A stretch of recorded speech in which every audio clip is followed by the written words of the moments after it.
पेश खिदमत है एक और तहरीर पुरानी दिल्ली की कलियों से और कौसर की कलम से बउनवान बस इतना सा। पौधे ले लो पौधे। इस आवाज के साथ अपनी रेड़ी खींचता हुआ माली अक्सर गली में आता था। हर बार मेरा दिल चाहता कि अम्मी या तायम्मी में से कोई पौधा खरीद लें। वैसे तो वो लोग अक्सर ही एक आध पौधा ले लेती थी, मगर हर बार तो नहीं। तायम्मी ने अपने कमरे के बाहर बहुत सारे पौधे लगा रखे थे, सदाबहार, गुलाब, मोतिया, मनी प्लांट, लिली और हाँ वो एक गुब्बारे वाली बेल। पता नहीं उसका असल नाम तो जो होगा होता रहे, हम तो उसे गुब्बारे वाला पौधा ही कहते थे। उसकी लंबी सी बेल थी जिस पर बंद गुब्बारे जैसे फूल आते थे। अक्सर मेरा दिल चाहता कि फूल तोड़कर हाथ में ले लूं, मगर गिनती के फूलों में से एक भी गायब होता तो पकड़ी जाती। मुझे हमेशा से ही हरियाली पसंद थी, और कुछ नहीं तो आइसक्रीम कप में रुई को गीला करके उसमें छोले के दाने डाल देती कि इसमें से अंकुर निकलेगा। एक दो दिन बाद उसमें से हरी हरी छोटी छोटी पत्तियां भी नजर आने लगती। मैं सहन वाली ताप में उसे सजा देती। अम्मी भी सर्दियों में गाजर मूली का सर काट कर उसे कटोरी में पानी में रख देती थी और वो वहीं उगना शुरू हो जाते। अक्सर तो दो दो बालिश पर लंबे हो जाते। कितना मजा आता जब हम साइंस की किताब में सीड जर्मिनेशन के बारे में पढ़ते थे, तो हमें लगता कि लो ये अब बता रहे हैं, हम तो पहले ही कर चुके हैं। सुना था कि हमारे दादा के जमाने में घर में एक क्यारी हुआ करती थी। जब भी जिक्र आता मैं बहुत हसरत करती कि काश वो क्यारी आज भी होती। मैं अक्सर जिद करती थी कि सहन के कोने में थोड़ी सी जगह में फिर से क्यारी खोदते हैं। मेरी ये जिद कभी पूरी नहीं हुई। होती भी कैसे? बड़ों ने समझाया कि बेटा पेड़ पौधे जब बड़े हो जाते हैं तो उनकी जड़ें फैल जाती हैं और वो फैल कर दीवार की नींव कमजोर कर देती है, और इसलिए क्यारी हटवाई भी गई थी। जिस जगह पहले क्यारी थी मैं उसी जगह नजर को नीचे से दूर ऊपर उठाकर देखती। बात तो सही है, ये पड़ोसी के 4 मंजिला घर से लगी इतनी ऊंची दीवार अगर गिर पड़ी तो क्यारी में अपनी ही बुआई हो जाएगी, फिर उसमें से निकलेंगे फूल पता नहीं कौन से वाले। मैं चुप हो जाती।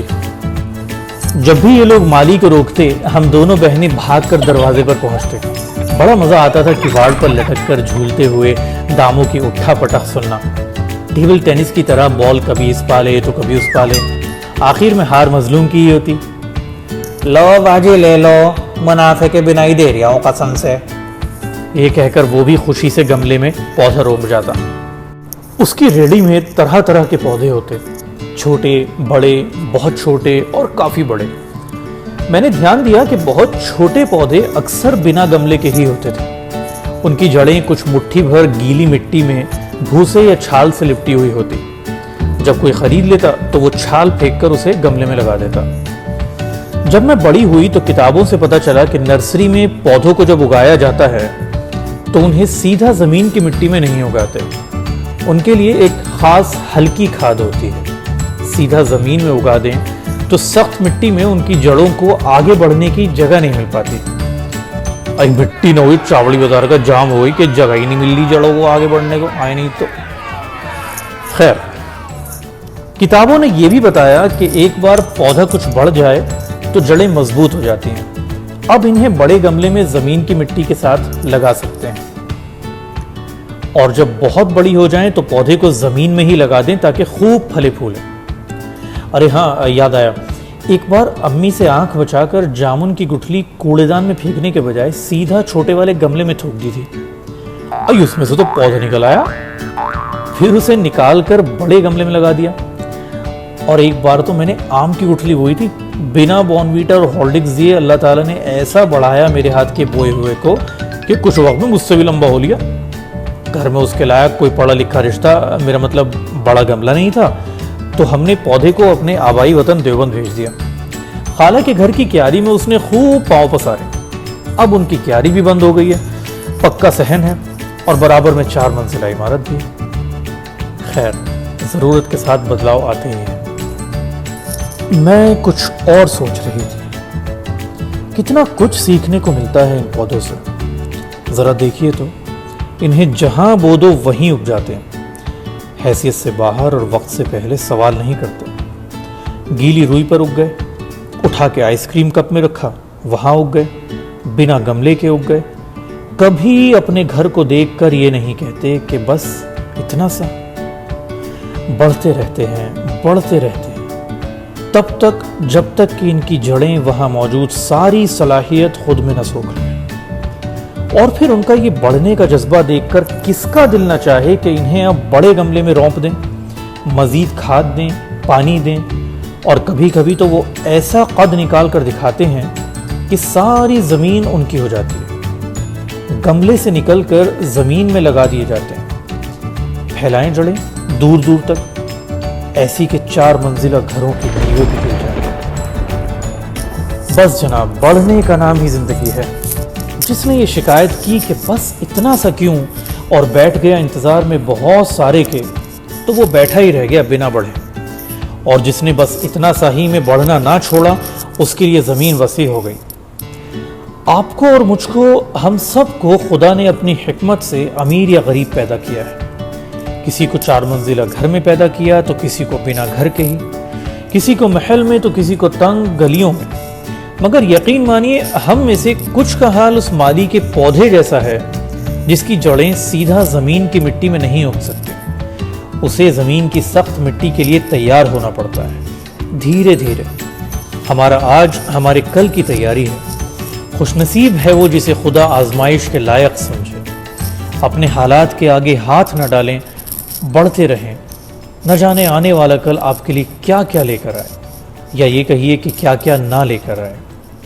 अपने शुक्रगुजार बंदों के लिए अल्लाह सुब्हानहू व तआला सूरह इब्राहीम की आया नंबर 7 में फरमाते हैं, अऊज़ु बिल्लाहि मिनश शैतानिर रजीम, व इज़ तअज़्ज़न रब्बुकुम लइन शकरतुम लअज़ीदन्नकुम व लइन कफरतुम इन्न अज़ाबी लशदीद।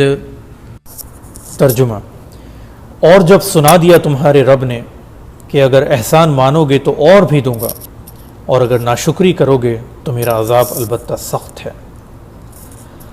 जिन हालात में आप पैदा हुए हैं वो आपके लिए आपके खुदा ने मुंतखब किए हैं। उनकी शिकायत नहीं बल्कि शुक्रगुजारी करें। क्या मालूम थोड़ा थोड़ा देकर खुदा आपको परख रहा हो कि आप ज़्यादा संभालने के लायक हैं भी या नहीं। जितना है उसका भरपूर फ़ायदा उठाएं, जो है उसका शुक्र अदा करें, और जो नहीं तो उसकी फिक्र भी नहीं। बस बढ़ते जाएं, बढ़ते जाएं। चले भाई, बहुत हुआ फिजूल बात, वक्त का ज़िया। चलते चलते बचपन की एक कविता याद आ गई। कभी प्राइमरी स्कूल में हिंदी की किताब बाल भारती में पढ़ी थी।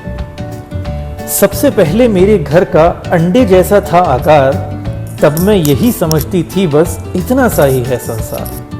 फिर मेरा घर बना घोंसला सूखे तिनकों से तैयार, तब मैं यही समझती थी बस इतना सा ही है संसार। फिर मैं निकल गई शाखों पर हरी भरी थी जो सुकुमार, तब मैं यही समझती थी बस इतना सा ही है संसार। आखिर जब मैं आसमान में उड़ी दूर तक पंख पसार, तभी समझ में मेरी आया बहुत बड़ा है ये संसार, बहुत बड़ा है ये संसार।